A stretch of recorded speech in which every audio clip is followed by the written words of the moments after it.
Let me start with free agency. Some of the big signings there. You know, the Raiders signing their center, Tyler Linderbaum, for $27 million per year. That's $9 million more than the second highest paid center, who is Creed Humphrey with Kansas City. I love the signing.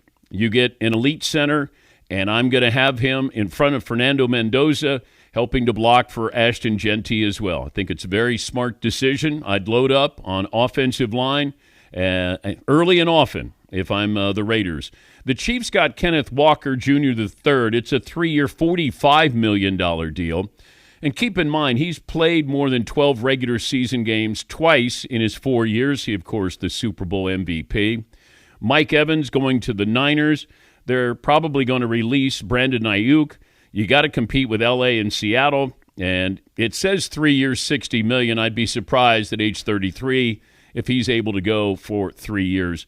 Malik Willis to the Dolphins. I told you that's where I thought he was going to go. 3 years at $67 million.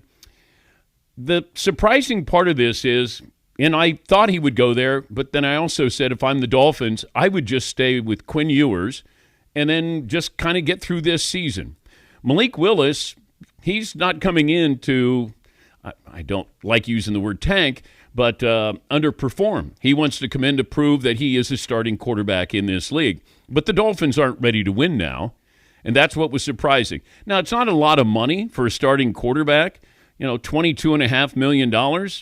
I think it's great. The Dolphins head coach, Jeff Hafley, he was the Packers DC last year, so he saw Willis every day in practice, and they bring him in. But I was wondering about the Kenneth Walker signing, because the Chiefs at 9, I thought maybe Jeremiah Love, if the Chiefs were lucky, he would fall there. The Saints have Travis Etienne. They signed him. The Cardinals aren't going to go, I don't think, for Jordan Love at number 3. So maybe the Titans at 4, Giants at 5, or the Commanders at 7.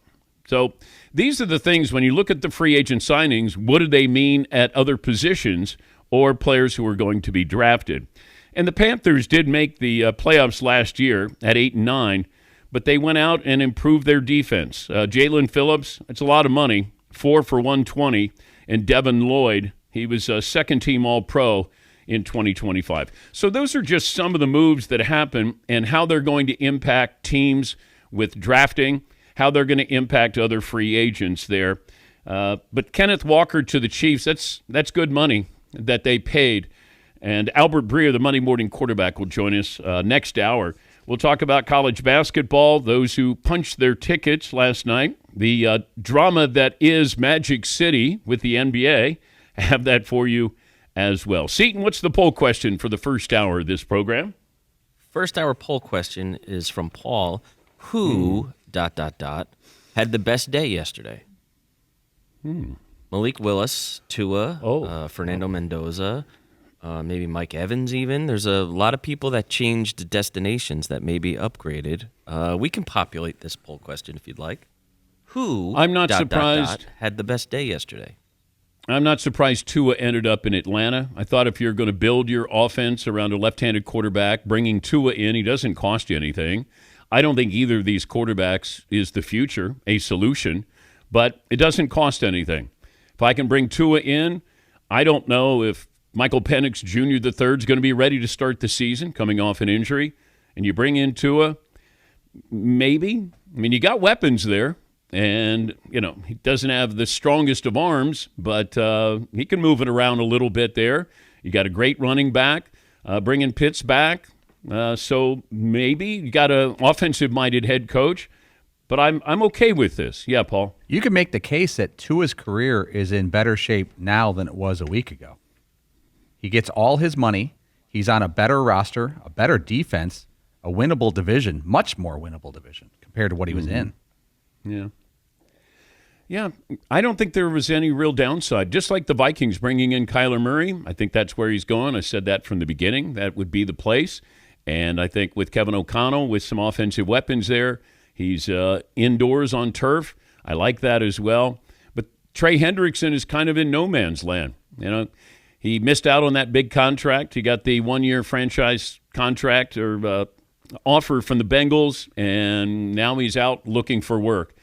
And at his age, he's not going to get that big contract. You know, he might get front-loaded, maybe get some decent guaranteed money, but he missed out on his window. Yeah, Seton.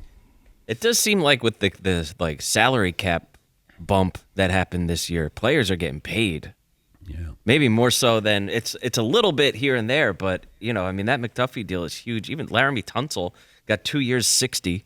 That's damn good money. There's a whole bunch of guys. That the Alec Pierce money, 4 years, 114 million. That's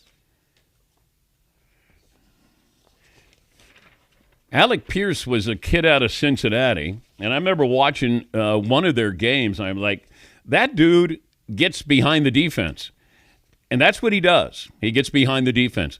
He's not a guy that's going to have 80 catches. He's going to get 40, and then he'll turn 40 into 10 touchdowns. He averages about 22 yards per reception. But he got $29 million. Now I go, wow, that's a lot of money for a guy who's not even your number one option. But $29 million per season. So that's $1 million less than Amon-Ra St. Brown. That's $4 million more than Devontae Smith. That's $5 million more than Nico Collins. Wow.